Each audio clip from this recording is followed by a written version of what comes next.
Армағайын, қалайсыздар, денсаулықтарыңыз қалай? Жұмыстарымызда кезекті жұмыс. Қақпа, гараждың қақпасы, яғни осындай гараждарда екі шетке ашылатын топсалы қақпа бар, книжный, кітап тәріздесі ашылатын. Сондай қақпалардың жұмыстарын түсіруге әрекет етеміз. Өлшемдері ені бұлайынан 3,21, биіктігі 2,20, рамкілері 63 мм угольниктен құрастырған болатынбыз, диагоналін қарап. Енді араларына листі ұстап тұрушы рамкілерін құрастырамыз. Сол 40-40 мм профиль турбалар арқылы құралады. Соның жұмыстарын түсіруге әрекет етеміз. Топсасын қоймастан бұрын топсада істелетін жұмыстар бар. Яғни топсаның бетіне осындай 8 мм сындарды дәнекерлейміз. Топса, яғни топса бойы, топсаның бойы, көрсетейін. Топсаның бойы қақпаның рамкасына бетіп тиіп тұрмауы керек. Яғни қақпаның рамкасынан астына зазор қалып дәнекерленуі керек. Сол үшін 8 мм сым соның қызметін атқарады. Яғни топсаның бойын рамкаға тигізбей ұстап тұрушы. Мына жерлерде дайындары бар, осындай қылып 8 мм сымдарды дәнекерлейміз. Осы шеттеріне 5-6 мм жеткізбей сваркілей беруге болады. Бұл екінші процесс. Топсасын қойдық. Топсасын негізі рамкасын құрастырмай, осы топса ұстап тұратын бөлігінің өзіне дәнекерлеп алған жақсы. Себебі былай ашып топсаны жөндеу жұмыстары болатын болса, өстіп ыңғайлы болады, ашып жауып. Соған қарап ортадағы рамкілерін құрастыра береміз. Топсаның шошақ бөлігі астында қалады рамкіде, және де ойық бөлігі ішкі рамкіде қалады, және үстінде орналасады. Топсаны қойған кезде уже жалпы воротының асты үсті етіледі, белгілі болады. Яғни мына асты болып белгіленеді, мына үсті болып белгіленеді. Топсаның сол асты үстіне қарап білініп қойылады.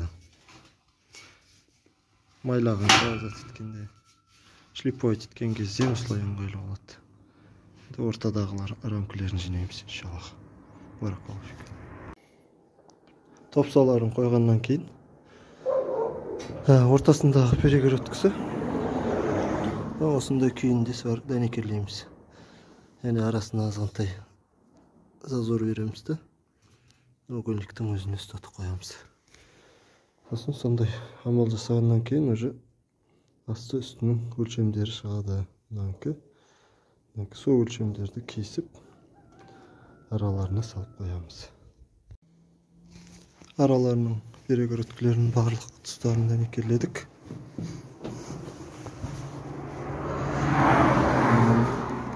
Лист 1 метрге 2 метр, яғни лист мына жерде жатады. Мына квадратта жатады. Шекесіне 20-25 санттай жетпей қалады. Оған бөлекше сондай перегородка береміз да. Яғни лист мына профильдің өлшеген кезде ортасына келіп тұруы керек бүйтіп. Үстіне бөлекше ұзыншақ лист кесіп дәнекерлейміз. Мына жерге жарты лист, анаған мөнгенше ар жағына жарты лист, анаған бүтін лист. Бүтін лист түсетін орындарға осындай N-образный 20-ға 20 профиль турбаларды дәнекерлейміз, яғни листтердің белберіп кетпесі үшін.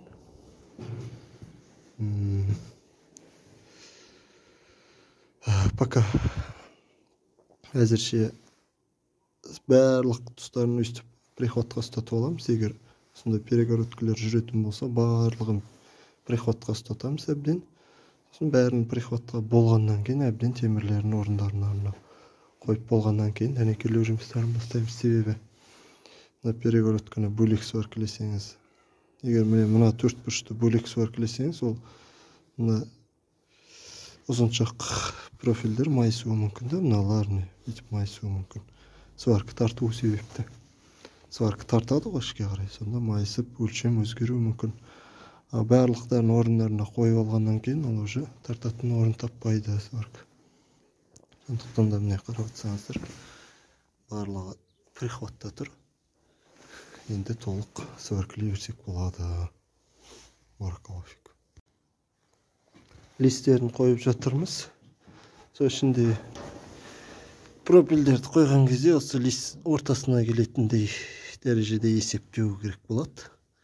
Яғни келесі листер осы екі лист профильдің ортасына бірігеді. Сол, сосын лист дәнекерлеген кезде асты биіктеу болған жақсы. Ішінен приходтаған кезде қол астынан бару керек та сваркамен. Сондай болған жақсы, сосын топсалардың орындары кесіледі. Қазір барлық листерді өлшемдермен қойып, кесіп, есікті ашып, бірден тірек қойып, тік болған күйінде дәнекерлейміз иншаллах. Қазір процесс осы.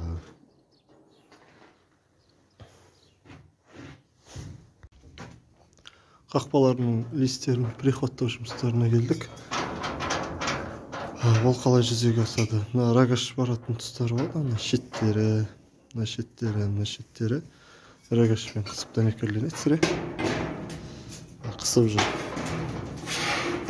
жүріп дәнекерленеді. Мына орталарына арғы шетінен бір адам керек болады. Осында темір ұстап алып, арқа жағынан итеріп жүреді.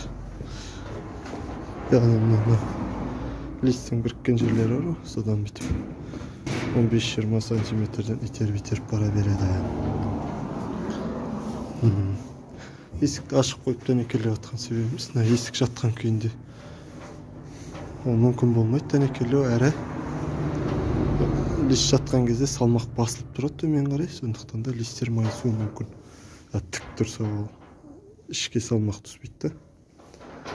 Әрі сваркілеуге де, дәнекерлеуге де оңай болады, әрі листің майыспауына себеп болады. Ашып темірлерді дәнекерлеп қоямыз.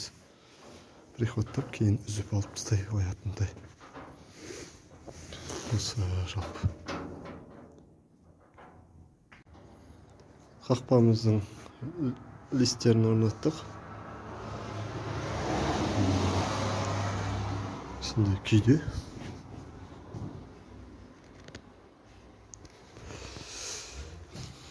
Мына шеттеріне сірә рогаш қысады, рогашпен дәнекерленеді, және арқаларына рогаш бармаған себепті артынан бір кісі қолына темір алып итеріп жүреді, қысып жүреді. Бер жағынан дәнекерлене береді. Осы қысқаша қақпалардың құру жұмыстары. Енді қалған жұмыс сол шеге ұратын петляларын дәнекерлеу. Сосын мына жерде ілгіштері болады. Оларды өзіміздің гараждағы қақпалармен сындырып жіберуге де болады. 15-тік тұрбаға, 25-тік тұрба кигізіп жіберуге де болады. Немесе штанга пайдалансаңыз да болады. Аст үстінен ілгіш болады, және де ортадан ұстағыш қойып жіберуге болады. Ұстағыш қойылады. Ішінен алқа ілетін нәрселерді жасап жіберуге болады. Үстінен алқалық қойылады. Ілгіштер.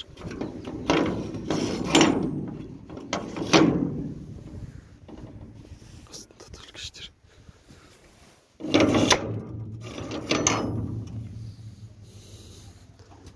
Аппаратлардың қысқаша жасалу жүйесі осы. Баракаллаху.